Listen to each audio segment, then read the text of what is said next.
ఈరోజు ఈ చిన్ని కాకరకాయలతో కాకరకాయ ఫ్రై చేస్తా. కావాలని చిన్ని కాయలు తెచ్చాను, ఎందుకంటే కాయగా ఫ్రై చేద్దామని. హలో అండి, వెల్కమ్ టు వసూరామ్ వ్లాగ్స్. ముందుగా మనం ఈ కాకరకాయలని శుభ్రంగా క్లీన్ చేసేసుకొని కొంచెం పైన పొట్టు కొద్దిగా తీసుకొని ఉప్పు పట్టించేసి ఒక హాఫ్ అన్ అవర్ పక్కన పెట్టేసేయాలి. అది అయిపోయిన తర్వాత మనం కర్రీ ప్రాసెస్లోకి వెళ్దాం. ఇప్పుడు క్లీనింగ్ ఎలా చేస్తున్నానంటే, ఇవి కొంచెం పొట్టు తీస్తా అన్నా కదా, దానికోసం నేను అల్లం వెల్లుల్లిపాయ ఇలాంటి గ్రేట్ చేసుకునేది ఉంటుంది కదా, కొబ్బరి ఇలాంటివి, దాంతో జస్ట్ కొంచెం దీన్ని మనం పూర్తిగా ఎలాగూ తీసుకోం కాబట్టి కొంచెం అలా అనేస్తే అలా రాలిపోతుంది. ఇలా అన్నీ చేసేసుకొని తర్వాత చూపిస్తాం. ఇప్పుడు ఇందాక మనం గ్రేట్ చేసుకున్న ఈ కాకరకాయ ఏదైతే ఉందో దాంతో ఒక టిప్ చెప్తాను.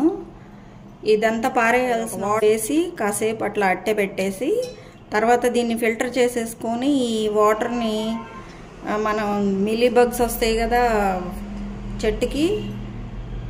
చెట్లకి చిన్న పురుగులు అవి వస్తూ ఉంటాయి ప్లాంట్స్ పెంచుకుంటుంటే, అవన్నీ దీనివల్ల పోతాయి అన్నమాట. ఆ వాటర్ని కొంచెం డైల్యూటింగ్ కొంచెం వాటర్ కలుపుకొని అది ప్లాంట్స్కి స్ప్రే చేసుకున్నాం అనుకోండి, మనకి ఆటోమేటిక్గా ఇవన్నీ గొంగళి పురుగులు వస్తున్నప్పుడు ఇది స్ప్రే చేశాను నేను, పోయింది. ఇంకా నిమ్మ చెట్టుకి ఒకలాంటి నల్ల చిన్న ఇవి వస్తూ ఉంటాయి ఆకులు వెనకాల, దానికి కూడా చేశాను నేను. ఇది వాటర్ యాడ్ చేసుకొని వీలైతే ఒక నిమ్మకాయ కూడా పిండండి, ఏం కాదు. ఫిల్టర్ చేసేసుకుని స్ప్రే బాటిల్లో వేసేసుకొని చక్కగా ప్లాంట్స్కి స్ప్రే చేసేసుకుంటే చాలా మంచి ఫెర్టిలైజర్. ఇది ఇన్సెక్టిసైడ్. ఇప్పుడు కాకరకాయలన్నీ ఇలా గల్లుప్పు కొంచెం నిమ్ముప్పు రెండు పట్టించేసి ఇలా గంటలు పెట్టాను అన్నమాట. అన్నిటికీ ఇట్లా ఘాట్లు పెట్టుకొని ఇట్లా కొంచెం సేపు కడిగేసుకొని పక్కన పెట్టేసుకోవాలి. కలుపుకొని కాసేపు ఆగిన తర్వాత దీన్ని ఒకసారి వాటర్ వేసి కడిగేసుకొని మనం ఫ్రై చేసుకోవచ్చు. కాకరకాయలు ఇంకా ఫ్రై చేసుకుందాము.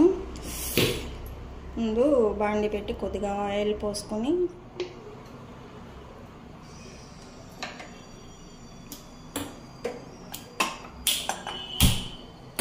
ఆయిల్ కొంచెం వేడెక్కిన తర్వాత మనం కాకరకాయలు ఫ్రై చేసుకోవాలి.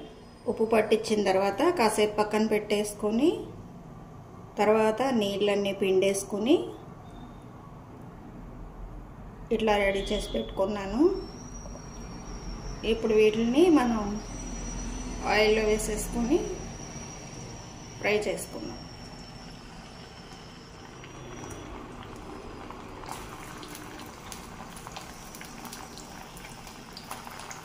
నేను గింజలు కూడా వేసేస్తున్నానండి. జస్ట్ ఇట్లా గంటలు పెట్టాను కదా,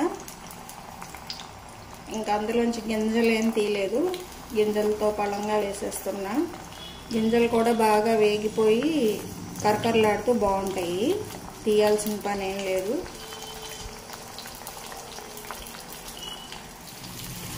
కాకరకాయలు బాగా క్రిస్పీగా బాగానే వేగినాయి. కొంచెం మనం ఇందులోనే పసుపు యాడ్ చేసుకున్నాం.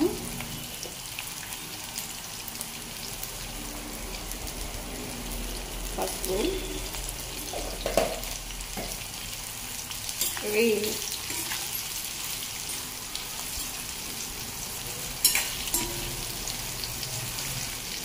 ఇప్పుడు ఇది కొంచెం ఇందులోనే తాలింపు దినుసులు వేస్తున్నాయి, ఎందుకంటే ఇవి నూనె కాగి ఉంది కాబట్టి ఇందులోనే వేసేస్తున్నా.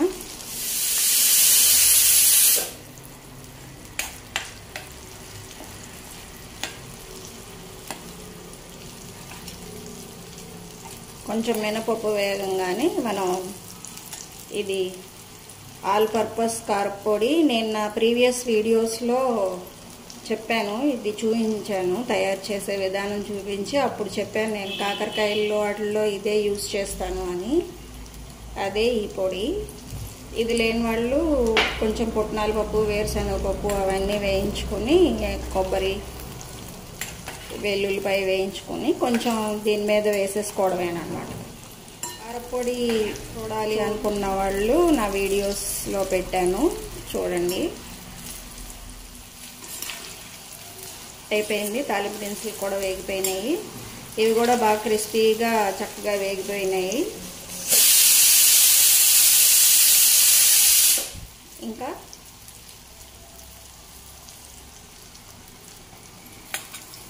పొడి వేసేసుకోవడమే.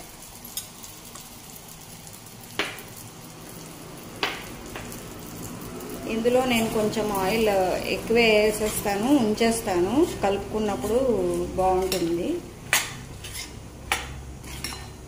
ఇదంతా దగ్గరకు వచ్చేసే వరకు వేయించుకోవాలి. చూసారా, మొత్తం కారపొడి ఆయిల్ మొత్తం లాగేసుకుంది. చక్కగా అలా ఆయిల్ ఉండంగానే వేసేయటం మూలంగా ఆటోమేటిక్గా ఇది వీటిలన్నిటిలోకి వెళ్ళిపోద్ది అనమాట. ప్రత్యేకించి మనం కోరాల్సిన అవసరం లేదు. ఇలా అన్నిటిలోకి కారపొడి దానంతా అదే వెళ్ళిపోద్ది. ఇలా తీసుకుని వాళ్ళు తినేయడమే అనమాట. ఇంకా మనం డిష్ అవుట్ చేసేసుకోవచ్చు.